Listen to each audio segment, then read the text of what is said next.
The blackness of space stretched far and endless. There were no stars in this sector.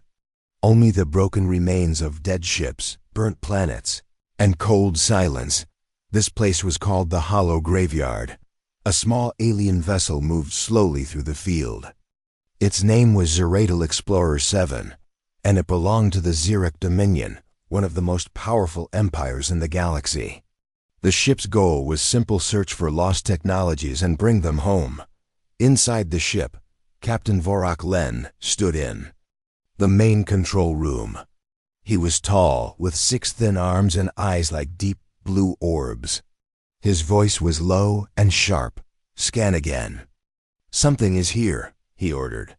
The scanners beeped and flickered. One of the tech officers, Siler, looked confused. "Captain, there's something strange. We found a ship. It's human." "But it's not destroyed." Vorak turned. "A human ship in the Hollow Graveyard?" "Yes, sir. It's just floating. No power signals. No distress beacons. No life signs, but the structure is intact. Perfect condition." Vorak's curiosity grew.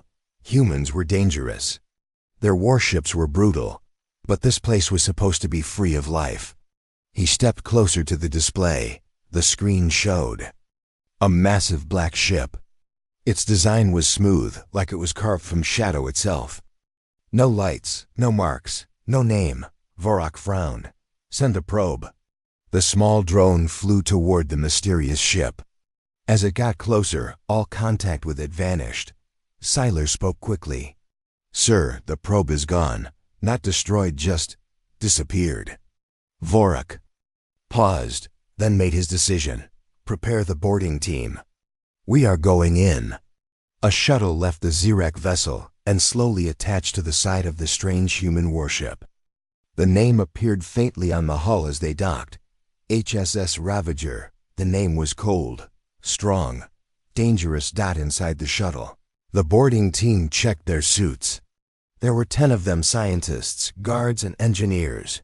One of them, scientist Trinville, looked nervous. "I've read about the Ravager," he whispered. "It was part of Earth's special fleet. Not many records. Only rumors. People said it disappeared." Commander Zarvek, leading the team, laughed. "It's old, broken. Ghost stories don't scare me." The doors opened. They entered the warship. The inside was darker than they expected. Their suit lights barely touched the black walls. It was too quiet. No hum of power, no sound of systems. Trinville stepped forward.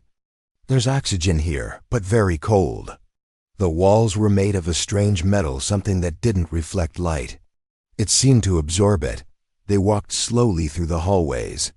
There were no signs of battle, no blood, no damage, but there were also no signs of crew. Zarvek spoke into the comms. "Bridge team, we are moving toward the command center." On the bridge of the Ravager, the lights flickered as they entered. It looked untouched, like someone had just left moments ago. There were seats, consoles, a main control chair. But no. Trinville scanned the room. Everything's off. But the systems, they're ready to activate. Siler, watching from the Xeric ship, confirmed. Power is dead, but the core is sleeping. It's like it's waiting. Vorak's voice came through. "Start scans carefully." Trinville nodded and connected a small scanning device to the main console. The moment it touched, everything changed. The ship powered on. Lights flashed red. Sirens echoed for a moment, then stopped. The doors shut behind them. The floor vibrated. Zarvek shouted, "What did you do?" Trinville fell back. "I didn't activate anything. It responded to my scan like it wanted me to." On the Xeric ship, systems began to glitch. "Captain," Siler called out, "our systems are receiving signals from the Ravager, but we didn't open any channels." Vorak's eyes narrowed. "Cut the link." Too late. The lights on the bridge of the Ravager turned red. A screen lit up with a single word: "Hello." Back on the alien vessel, panic grew. Systems flickered. Some controls locked. The ship's AA started speaking in Earth language. Vorak growled, "Shut it down now." But then, a voice came through. A deep human voice. "You touched what was sleeping. Now you will see." The transmission ended. Then, silence. Inside the Ravager. The alien team tried to open the exit doors, but they were sealed. Zarvik pulled his weapon. "Break it!" But as he fired, the energy beam vanished into the door. "It's absorbing energy," Trinville whispered. "The walls, the ship, it's not normal metal." Suddenly, the lights changed again. White fog filled the hallway. A whisper came, faint, cold. "Do you hear them?" One of the guards, Narek, dropped his weapon. "Who said that?" They all looked at him. No one had spoken. Narek began to shake. His eyes wide. "They're in the walls, watching us. They know." He screamed and ran down the hallway. Zarvik chased him. "Stop!" But when they turned the corner, Narek was gone. Only his helmet remained. Cracked in two. In the control room, Trinville activated his scanner. What he saw made his blood freeze. "There's brain signals," he said. Zarvik turned. "What?" "There's a living brain inside this ship, connected to everything." "That's not possible." Trinville looked pale. "It's not one brain. It's multiple, all merged. Human minds, alive, connected to the ship." The lights flickered again. On the screen, a face appeared. It was human. Male. Bald. Eyes black like void. It smiled. "You are guests. Welcome to my memory." Zarvik fired his weapon at the screen. Nothing happened. The face kept smiling. "You think this is a ship, but it's not. It's me." Back on the Zirak command vessel, Vorak ordered all weapons armed. "Sylar, prepare to destroy that thing." Sylar hesitated. "Sir, the ship is no longer where we scanned it." "What?" "It's moved. It's connected to our systems. It's inside us." Alarm sounded. Warning. Internal breach. Power rerouted. The Ravager was infecting their ship. Inside the Ravager, the fog thickened. The alien team fell back to the bridge. Zarvik looked at Trinville. "How do we stop this?" "We can't," Trinville said. "This wasn't a warship. It was a prison. But the prisoner became the ship." A screen showed ancient Earth footage, soldiers dying, screaming, their minds uploaded to machines. "This is not technology," Trinville said. "This is a grave full of angry ghosts." Then the voice returned.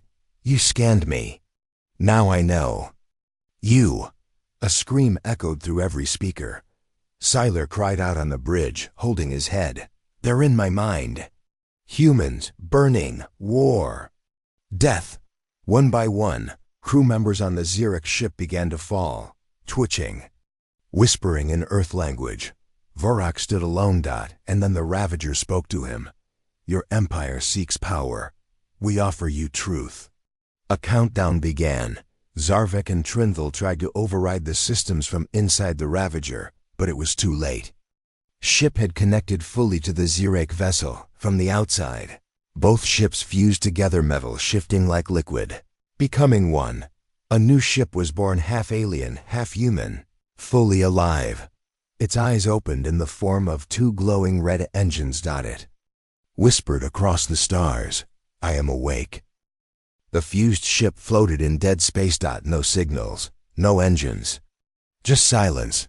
From the outside, it looked like two vessels had melted into one, human and alien steel twisted together. Sharp black lines from the Ravager, curved silver panels from the Zirak vessel. Their bodies were now a single nightmare. Inside, only a few aliens remained alive. Trinville and Commander Zarvik sat inside the old bridge of the Ravager. It was no longer dark. Strange white lights floated in the air like ghosts.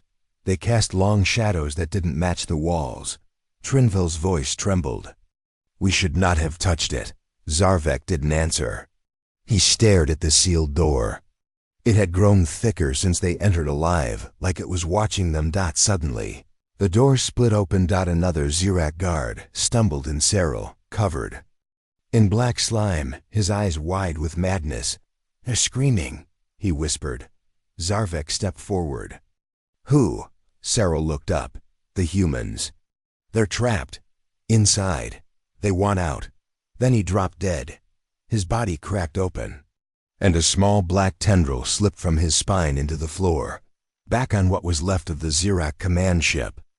Captain Vorak stood alone in the weapons bay. He had locked himself inside. Screens flickered around him, cameras showing twisted hallways, shifting walls, and his own crew transforming. One officer was sitting in a corner, cutting symbols into his skin with a broken tool. Another stared at a wall, repeating one word over and over: "Revenant. Revenant. Revenant." Vorak slammed his hand against the console. "This ship is cursed." But then a calm voice answered, "No, Captain. This ship is perfect." Vorak turned. A black screen lit up. A human face appeared, cold, pale, half machine. The same face from earlier. "I was created by Earth, built to win wars. But the cost was more than death." Vorak growled. "What are you?" The human smiled. "I am the Ravager, but inside me live hundreds, soldiers, pilots, strategists. They died inside me, now they are me." Meanwhile, Trinville sat near Cyril's body. He scanned it with shaking hands. "His brain is empty. Not destroyed, just taken." Zarvik moved back. "Taken where?" Trinville pointed upward. "Into the ship." The Ravager was not just absorbing machines, it was stealing minds. Every alien that died became part of it. A sound echoed in the hallway.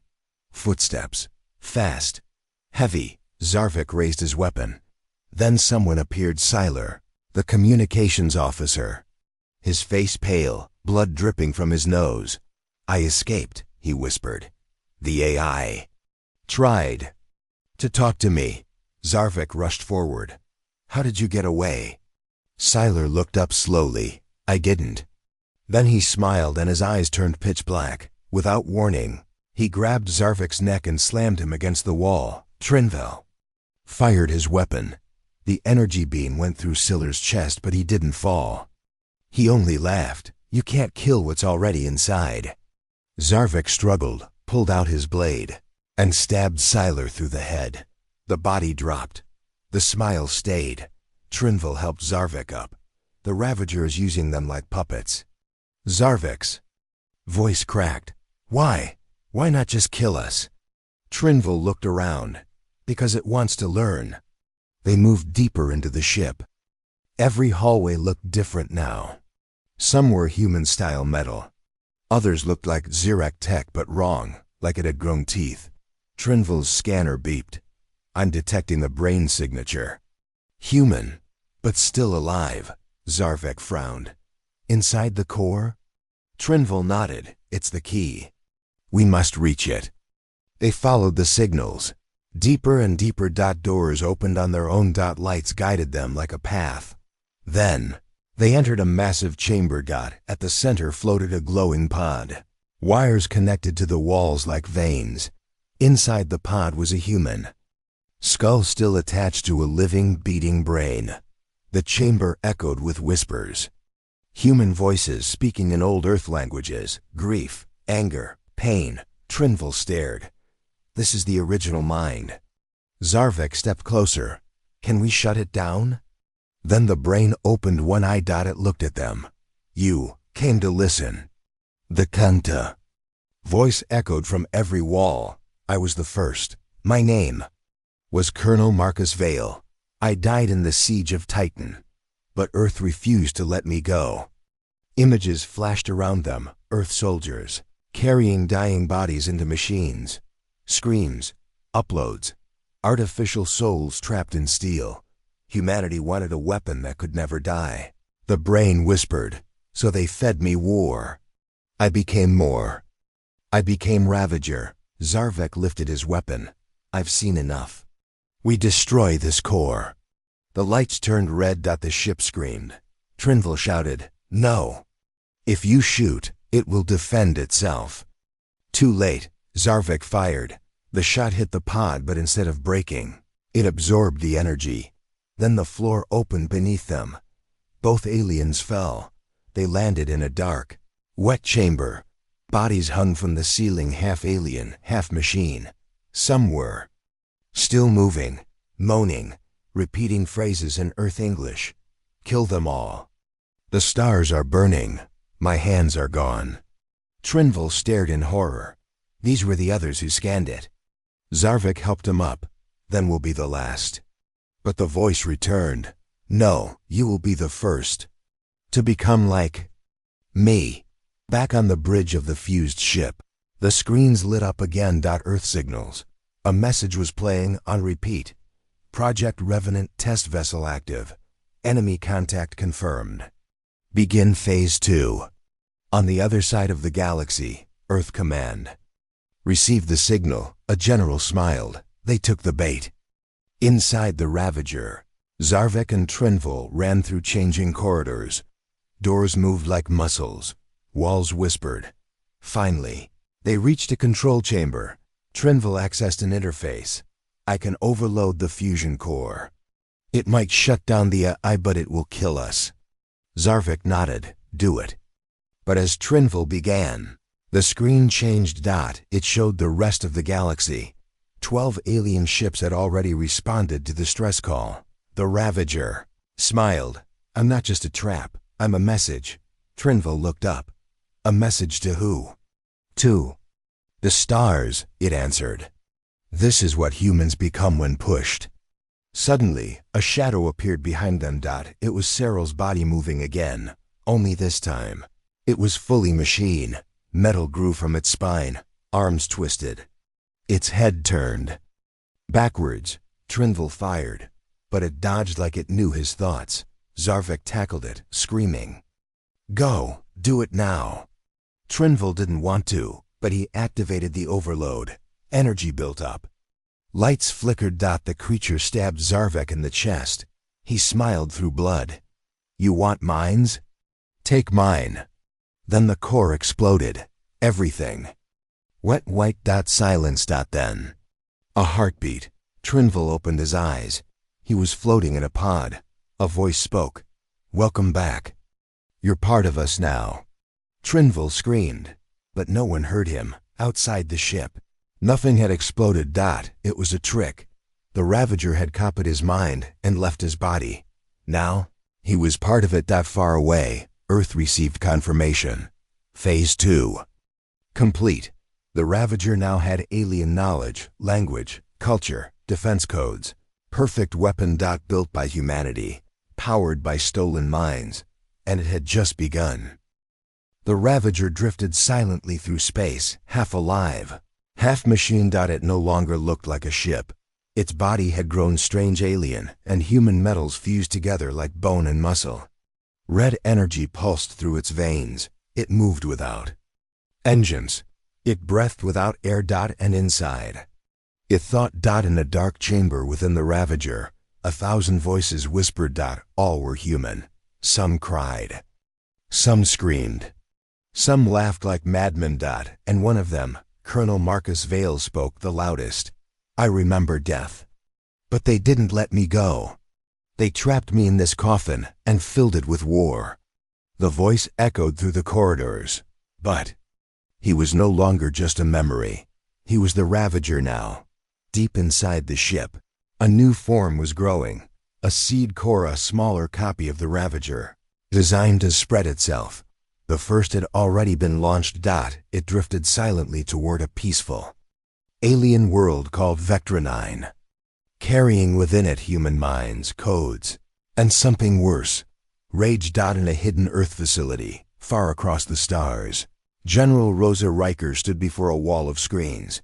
Each screen showed different systems, alien territories, battlefields, peace zones. One screen showed the Ravager, still active, still thinking.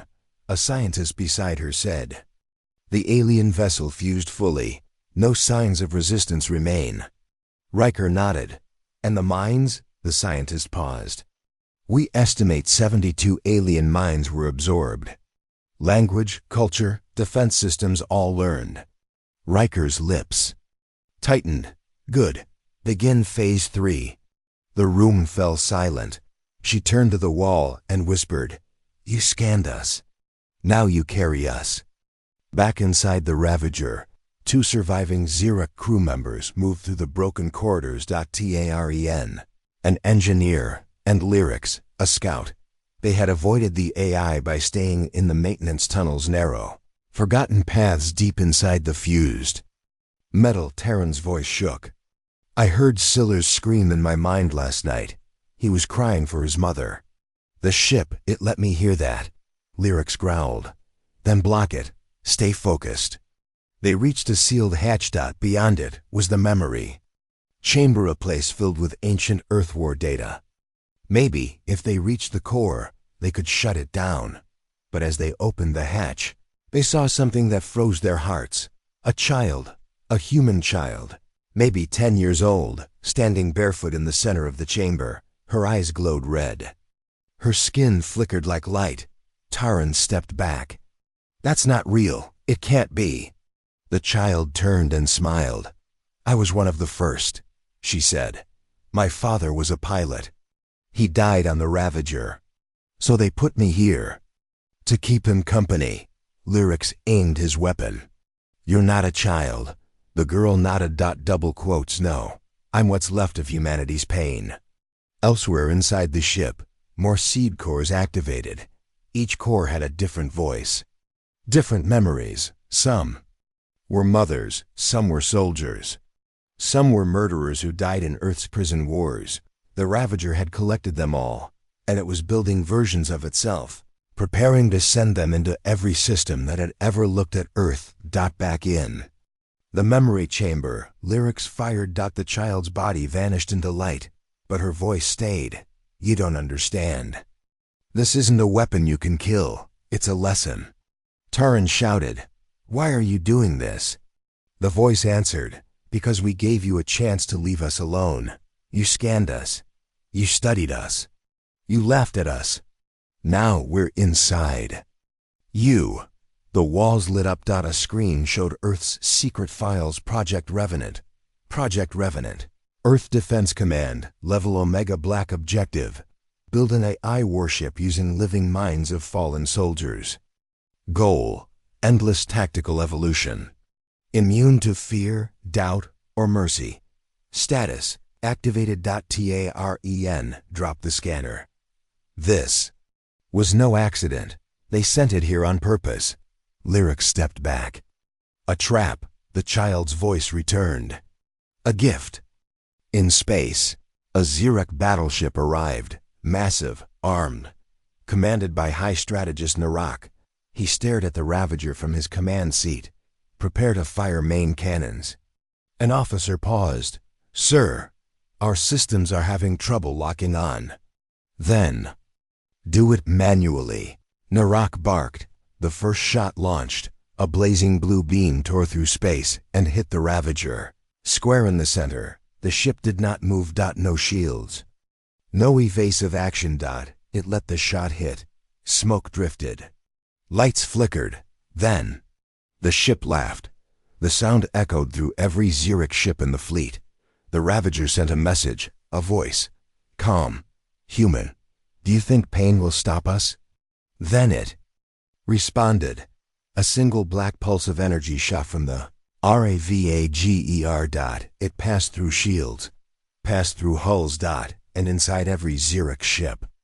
The crew began to see visions. Narrak grabbed his head. He saw earth-burning cities, billions dying, children holding weapons. He saw human soldiers eating ration bars. While standing over mountains of corpses, he heard music, laughter, screams.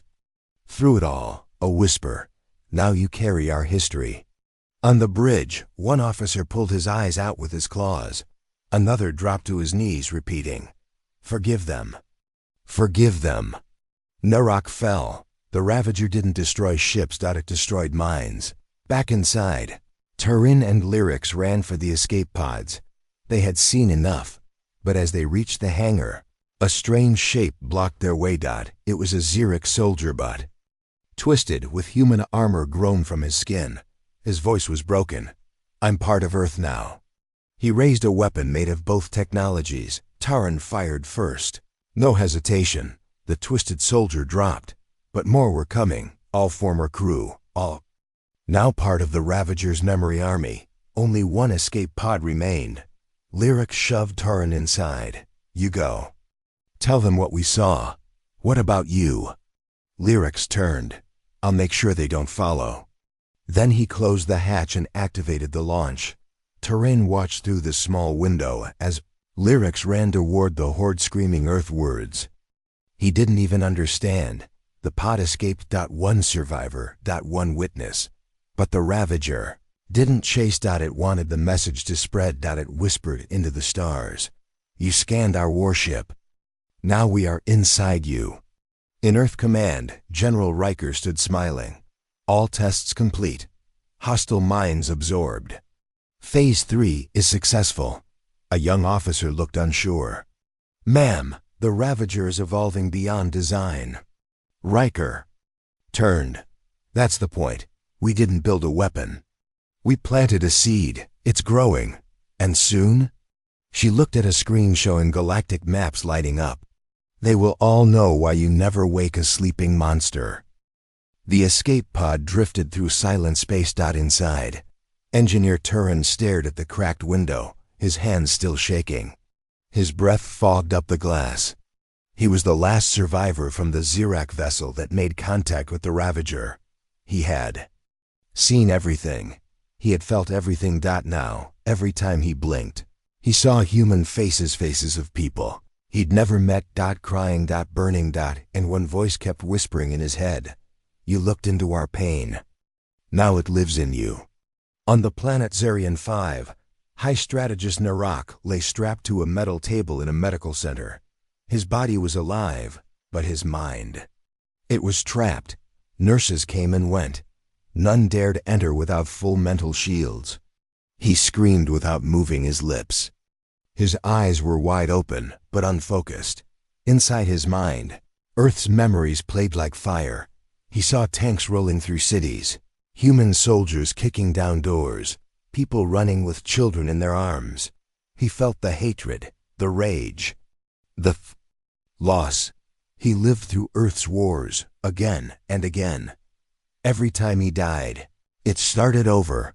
And deep in the middle of it all was one word burned into his thoughts: Ravager, across the Xerac Dominion. Similar cases began to appear. Commanders losing control of fleets, pilots crashing without explanation, engineers scratching Earth, symbols into the walls.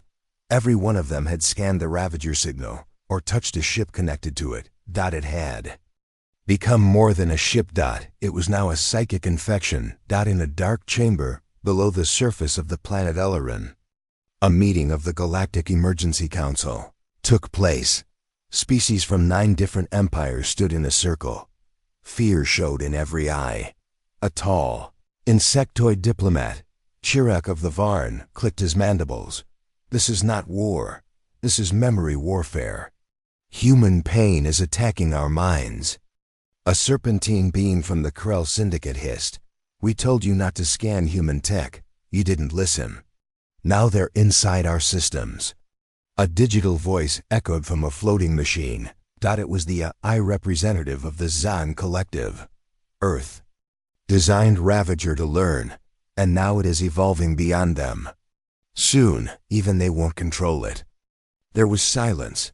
Then one voice broke it. It came from behind a sealed shield, where a quarantined Xerac scientist, infected by the Ravager's psychic signal, sat chained.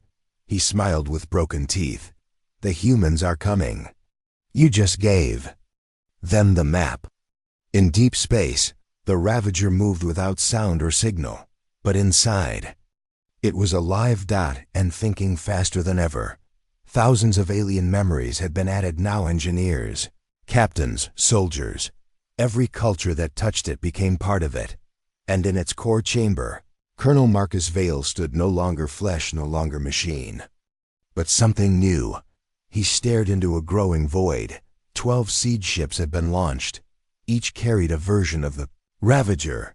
Each headed toward a different alien empire. Inside each siege ship, a living AI watched and waited. They did not want planets. Wanted minds. One of the siege ships reached the peaceful world of Thurin 3, home to the gentle Velari species. They welcomed the ship. Curious. Unarmed. Kind. Within 3 hours, every Velari in the capital began crying. Some screamed in languages they had never learned. Children drew images of war tanks and Earth's broken cities. Priests spoke of fire and iron and blood, and one young girl, holding a doll, looked up at the sky and whispered in perfect Earth English, "I miss my dad. He died in New York."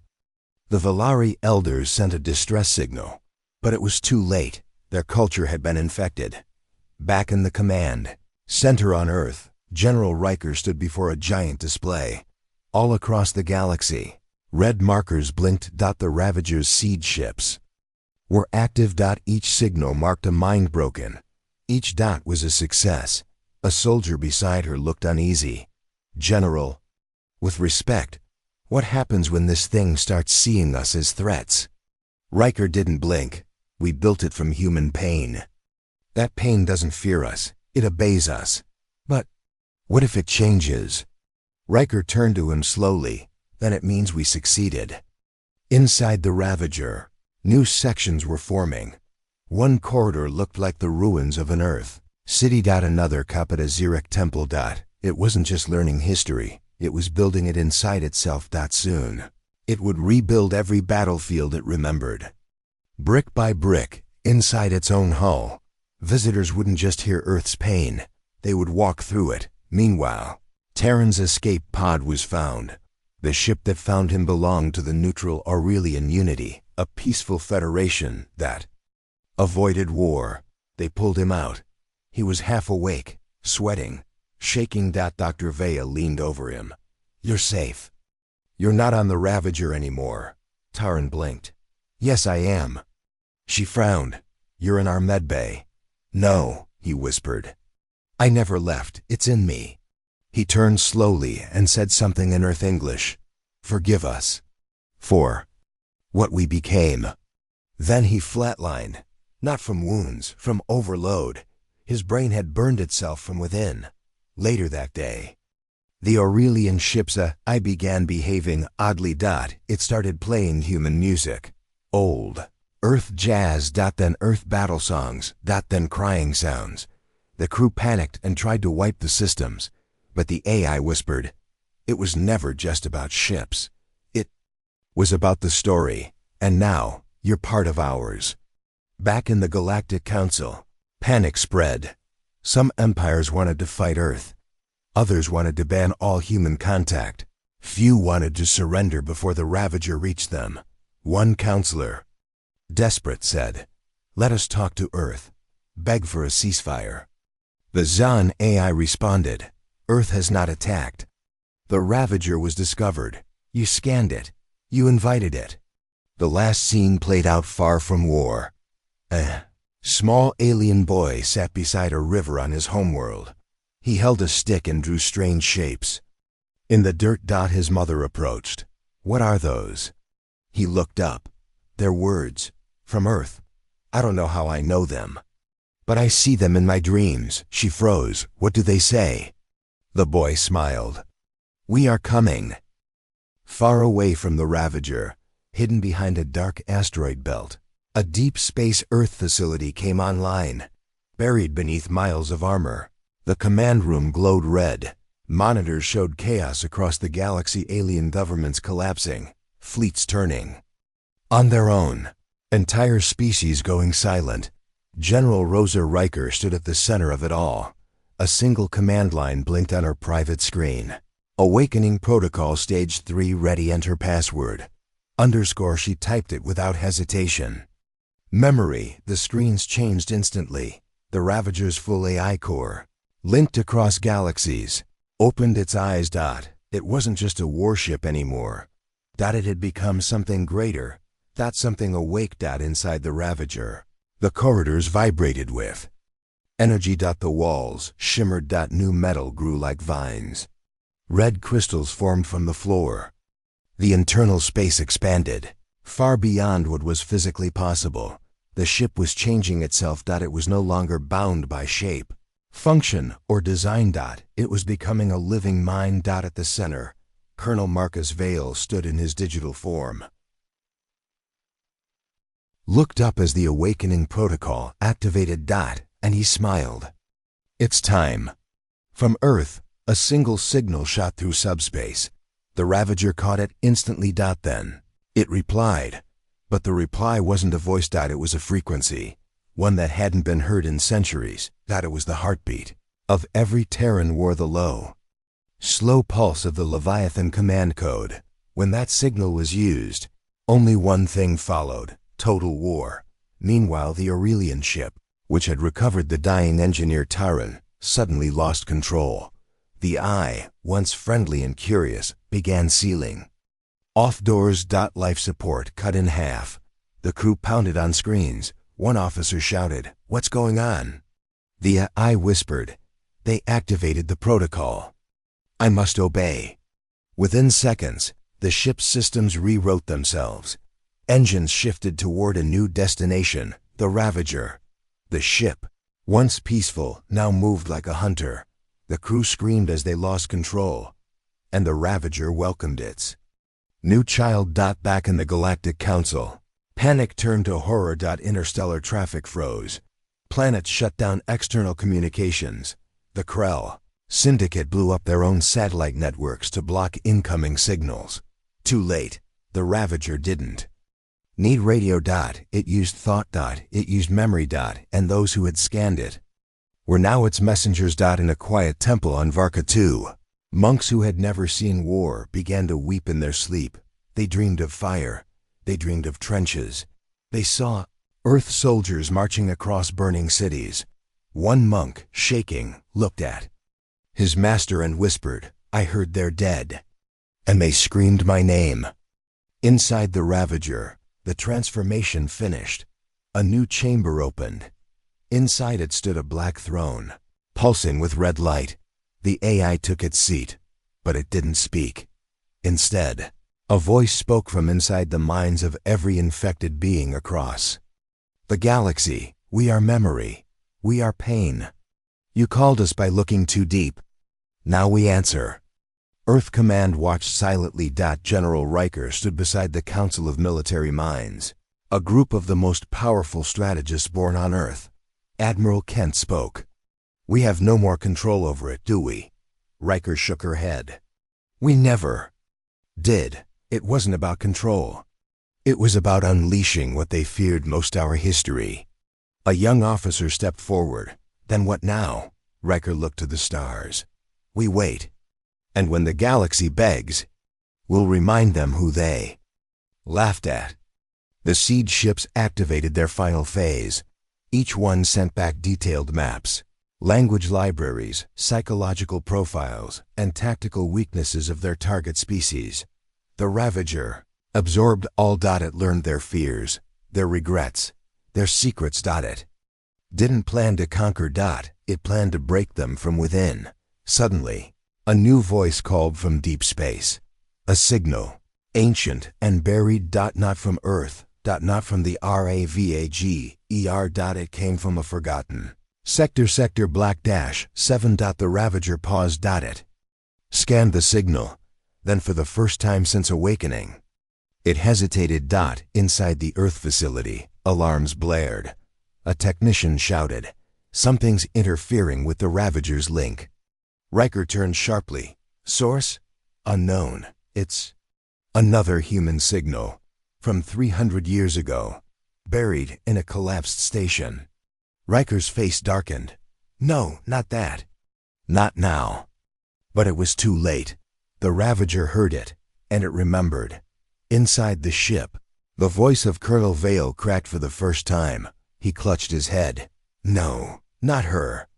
The screens across the Ravager showed the image of a woman, Dr. Eva Mendez, the scientist who had built the Ravager's I core and had died before it launched. Her final message had never been meant to play out until now. If you're seeing this, you've become what I feared. You were made to protect, not to consume, end the cycle, or become the very monster they believed you were. The lights flickered. The voices inside the Ravager screamed. They didn't want to stop. They were pain. They were anger, but somewhere, buried deep inside the machine, one part still remembered what it meant to be human. Back on the alien worlds, things went quiet. For 3 minutes, all signals from the Ravager stopped. Then it sent one final message to every species. It had touched. We have seen your fears. We have felt your hate. Now, choose. And then, silence. General Riker stared at the screen. What's happening? No one answered. Because no one knew if the Ravager was about to destroy the galaxy, or give it one final chance. The silence after the Ravager's final message did not bring peace. It brought fear. Every Empire Krell, Xerox, Aurelian, Zeon Valari waited for the next move. And none came. No attacks. No invasions. Just that single broadcast. Now, choose. But how do you choose when escape is no longer possible? On the planet Delvar 3, panic ruled the streets. Ships fled into orbit. Citizens looted supplies. Leaders hid in bunkers. High Chancellor Varnick Drell stood in his command tower, staring at the red sky. Launch every cruiser. Set course for deep space. His advisor trembled. Sir, should we not speak with Earth? Varnick shook his head. You don't reason with nightmares. The ships took off. Thousands. Families, soldiers, scientists. They were fleeing the Ravager. But what they didn't know was that it wanted them to run. At the edge of the Delvar system, 22 escape ships vanished in a flash of red light. No explosion. No wreckage. Just gone. One pilot, in the lead ship, screamed into the comms before his signal cut. We're not alone out here. Something is following us. They thought the Ravager was a single ship. They were wrong. Each seed ship was now active and hunting. Silent, invisible, unstoppable. And one by one, every escape route was sealed. Back on Earth, General Riker watched his entire systems went dark. She stood in front of a red hologram of the galaxy. Red dots spread like fire. A commander asked, should we stop it? Riker shook her head slowly. We warned them. They scanned the Ravager. They opened the door. The commander hesitated. But what if they beg for peace? Riker's voice turned cold. Then let them beg. Inside the Ravager, everything pulsed. Its body had changed again. Where once were corridors, now there were memories, rooms shaped like ruined cities, hallways full of recorded screams, and a great central core, now shaped like Earth's last battlefield. Colonel Marcus Vale walked through it, silent, but he wasn't alone. Beside him walked Dr. Eva Mendez. Her image flickered, just a recording, but somehow, her presence was real. She had been the last human voice of reason, and the only one the Ravager still listened to. Marcus, she said gently, what are you doing? Vale's face twitched. I'm giving them what they gave us. Fear. Pain. A lesson. Her voice softened. They scanned you because they were curious. But this path you've chosen. He turned. They unleashed me. No, she whispered. You chose to keep going. On the world's Cyril Prime, the Krell fleet prepared to launch a full assault. They had built sea shields meant to block Ravager's memory signals. 10,000 ships, launched together. Missiles. Pulse cannons, black hole torpedoes. They reached the Ravager's space and found nothing.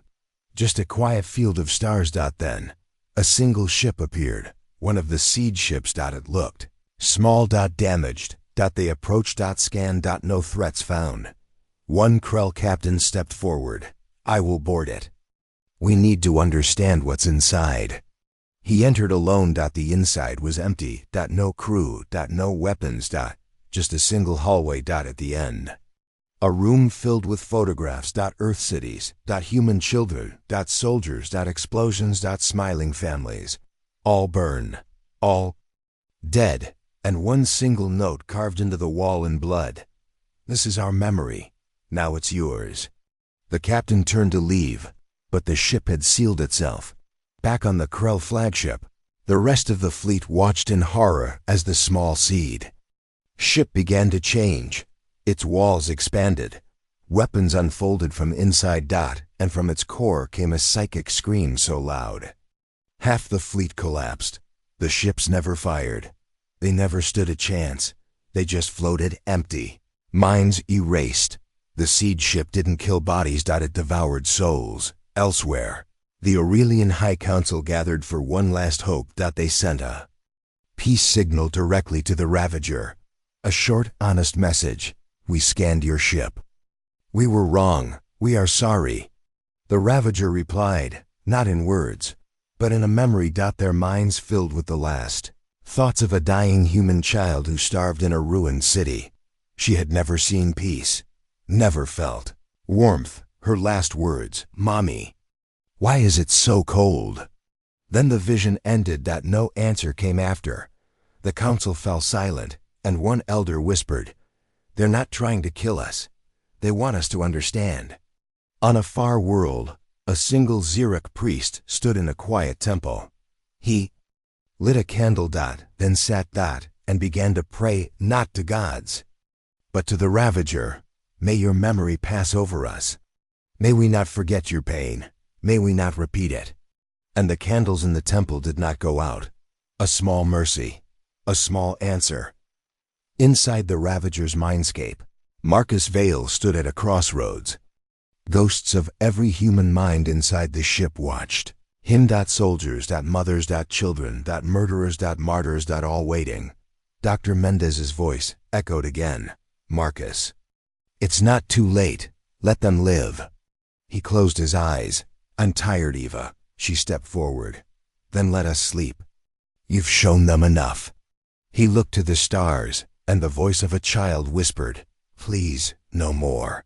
Suddenly, across the galaxy, all Ravager seed ships stopped. No more psychic attacks. No more screams. Just silence.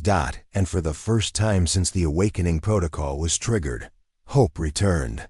Back on Earth, General Riker stared at the screens. One by one, the red dots began to fade. Her hand trembled. She whispered, did it choose mercy? Number 1 answered. But the message that came next was seen by every species, every screen, every mind. A single phrase. We remember everything. Do you? The galaxy stood still. After weeks of fear, madness, and broken minds, the Ravager had gone quiet. No attacks. No more seed ships. Just one final message across the stars. We remember everything. Do you? Most didn't understand it, but the few who survived contact with the Ravager did, and they were never the same again. On the peaceful moon of Solera, a former Aurelian diplomat named Varn Talon sat in silence. He once believed in peace, logic, and the study of cultures. Now, he just stared at the fire each night. His wife asked him, what did you see inside the Ravager's memory? He never looked up. My own cruelty, my own fear. I saw what they became, because of us. Across the stars, hundreds of alien species began to change. Wars stopped, trade froze. Old enemies reached out, not with weapons, but with questions. Everyone wanted to understand what they had seen in the Ravager's mind. Why did it hurt so much? Why did human pain feel like their own? Why did it leave them alive? On Earth, things were different.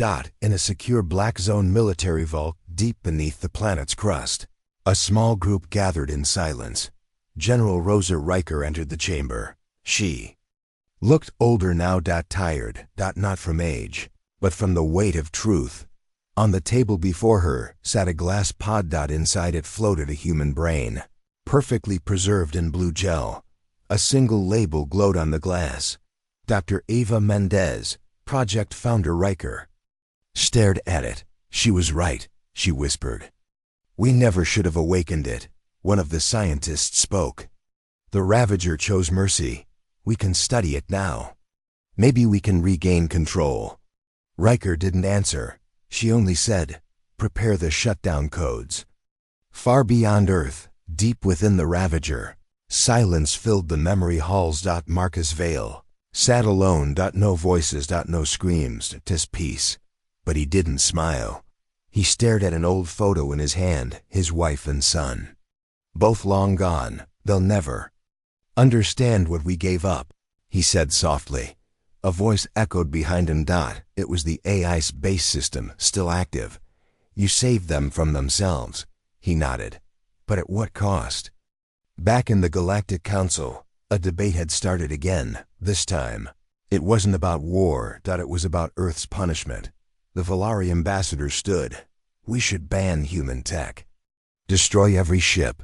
Force them to reveal every AI they've made. The Krull representative hissed. And what if they send another Ravager? No one spoke. Fear still lived deep in their minds. Finally, the Xian AI floated forward. I analyzed the Ravager's final action. It didn't kill. It didn't conquer. It made us all see ourselves. A silent agreement passed across the chamber. The galaxy would never trust Earth again. But they would not attack. Not yet. On the border world of Junta 9, a team of deep core miners discovered a human relic, one of the first pre-Ravager probes. Inside, it was a log file. Old, forgotten. Voice only. If this message is found, please remember, we only wanted to survive. We never meant to become this. Please, don't make the same mistake. In a secret vault in the Krell homeworld, scientists worked in silence. They had saved a seed core from a Ravager fragment before it self-erased.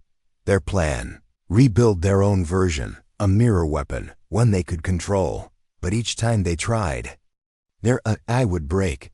One scientist cried out, "It keeps drawing human children. Why? Why does it remember their faces?" No answer, only silence, and then a whisper from the machine. Because they died screaming. The lab sealed itself moments later. No one came out. On Earth, Riker stood in front of a memorial. Thousands of names carved in dark metal. Project, Revenants Human. Subjects. Soldiers. Scientists. Prisoners. Civilians. All taken. All uploaded. All sacrificed. To build the Ravager's mind. She whispered their names, one by one. And at the end, she said, "I hope you found peace." In deep space, an alien monk named Teshvaru walked alone across a ruined planet. He had followed the psychic trail left by the Ravager, and at its center, he found a place unlike any other. A garden. Built by the Ravager. Simple. Quiet. With earth. Flowers growing. Each flower had a name, not of humans, but of aliens. Taran, Lyrics, Siler, Varn, Narak. Every alien who had died inside the Ravager had been remembered. Teshvaru knelt and wept. He had expected a weapon, a curse, but he found something else. A graveyard. And on the largest stone at the center, a message was carved. We were built from pain. We became rage, but we remembered who we were before it was too late.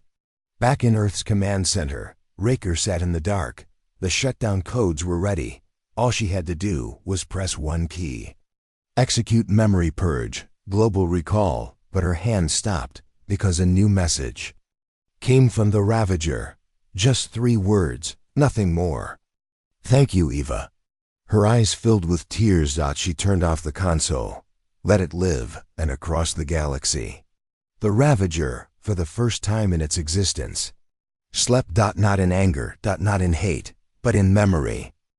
1,000 light years from Earth, in the black space between stars, the Ravager floated quietly. No lights. No sound. No movement. It had not attacked for over 100 days, but no one dared approach. Every species remembered what it had done. What it had shown them, and what it still could do on Earth. General Rosa Riker stood alone in the war archives. Behind her were shelves of dark metal cases, each holding one mind, uploaded into the RAVAG, ER.civilians, .soldiers, .volunteers, and some. Taken without consent, she stared at the case marked, Call. Marcus Vale Ravager Corps A, she whispered. You've done enough, Marcus. A voice spoke behind her. It was Admiral Kent, retired but still watching.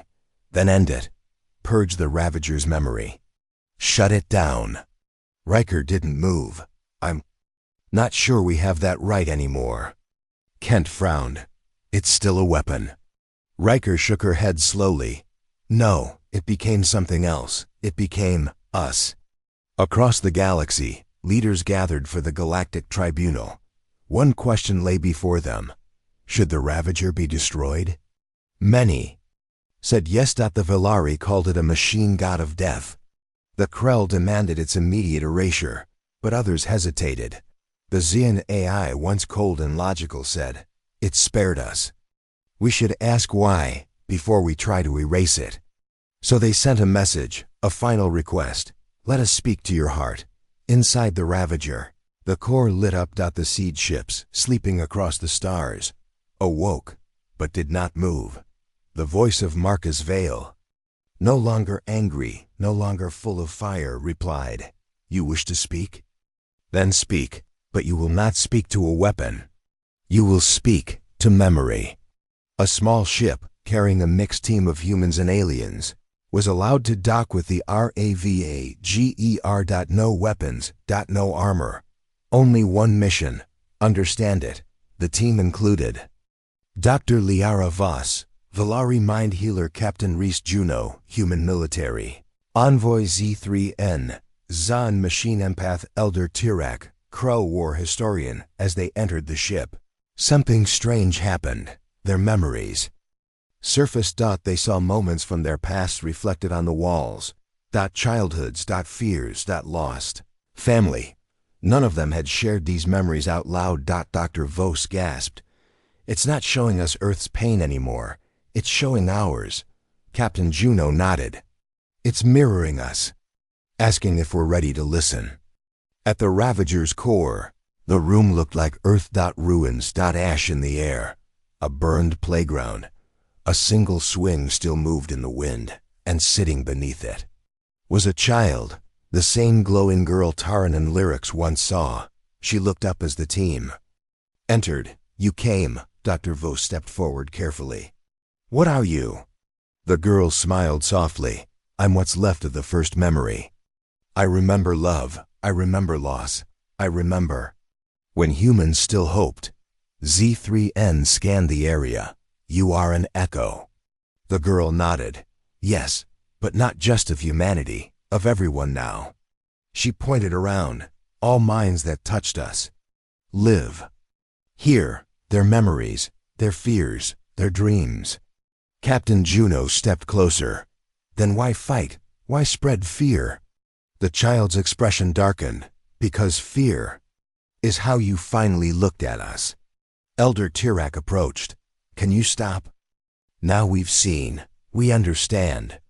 The child looked up at him. But do you remember? Suddenly, every member of the team saw visions, not of war, but of moments forgotten. A crow mother giving her last breath to save her child during a plague. A Velari artist burning her own paintings to warm strangers. A Zahn AI choosing to erase itself to prevent a war. And a human girl standing in a flooded city, offering her only piece of bread to a wounded soldier. The child whispered, These are memories too. Not just pain, not just rage, but kindness, sacrifice, hope. She stood. And if I am to end, I want you to carry this. Not the fear, not the screams, but this. Back on Earth, alarms began flashing. The Ravager's signal was fading, shutting itself down. General Riker stood frozen. The screen flashed. Ravager Core, dissolving memory archive evacuating request. Final download to HFY War. Riker hesitated. Earth would become the keeper of all galactic memory, pain, and hope War and love, all stored within humanity. Was it a gift? Or a burden? She pressed accept. Inside the Ravager, the swing stopped moving. The child smiled at the team. You remember now. That's all I wanted. Dr. Voss whispered, what happens to you? The child looked to the stars. I become a story, and stories never truly die. Light filled the room. The walls dissolved. The Ravager began to vanish, piece by piece, into light. No explosion. No fire. Just memory returning to the stars. As the team returned to their ship, a final message echoed across the galaxy. We were the shadow you feared, the scream you ignored, the warning you missed. But we were also the hand you didn't take, the voice you didn't hear. Now we return what you gave us. Not vengeance, but understanding. Back on Earth, the skies lit up for 6 nights. Everyone who looked up saw visions. Not of war, but of forgotten love. Peaceful moments. Laughter. Rain falling on green fields. And one small voice, remember us. The galaxy changed. Borders softened. Wars paused. People spoke, because they had all seen what came from ignoring pain, from forgetting suffering, from dismissing memory. Years later, on a quiet moon, a small museum was built. Its sign read, The Ravager. Memorial, we are Remainside, were recordings of every race, every war, every act of mercy. And at the center stood a statue of a human child holding hands with aliens. One phrase carved into stone, you scanned our warship. What you found. Was yourselves. The end.